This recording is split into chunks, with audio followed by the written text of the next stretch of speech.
നിൽക്കുന്നത് SBI PO prelims exam നടക്കുന്ന exam സെന്ററിന്റെ ഫ്രണ്ടിലാണ്. ആസ്പിറൻസ് ഇപ്പോൾ എക്സാം കഴിഞ്ഞ് ഇറങ്ങാൻ പോകുന്നതേ ഉള്ളൂ. നമുക്ക് അവരുടെ ചോദിച്ചറിയാം എക്സാം എങ്ങനെയുണ്ടായിരുന്നു, ടഫ് ആയിരുന്നു, ഈസി ആയിരുന്നു, അങ്ങനെയുള്ള കുറെ കാര്യങ്ങൾ നമുക്ക് അവരുടെ ചോദിച്ചറിയാം. എങ്ങനെയുണ്ടായിരുന്നു? പക്ഷേ ക്വാണ്ടൊക്കെ എനിക്ക് ടഫായിട്ടാ തോന്നി. ക്വാണ്ടി ടഫായിരുന്നു. ഇംഗ്ലീഷും റീസണിങ്ങും ഈസി ആയിരുന്നു. റീസണിങ് മോഡറേറ്റ് ആണ്. കുറച്ച് ടഫായിരുന്നു. ഏറ്റവും എളുപ്പം ഏതായിരുന്നു? ഇംഗ്ലീഷ് ആയിരുന്നു. ഇംഗ്ലീഷ് വലിയ കുഴപ്പമില്ല. ഇംഗ്ലീഷ് എളുപ്പമായിരുന്നു.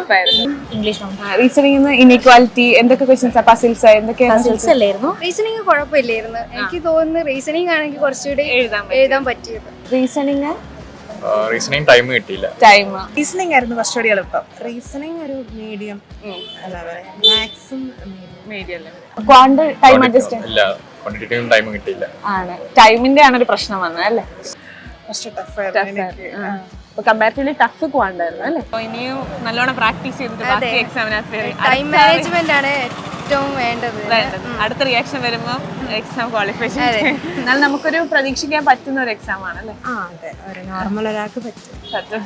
Okay, all the best. Thank you.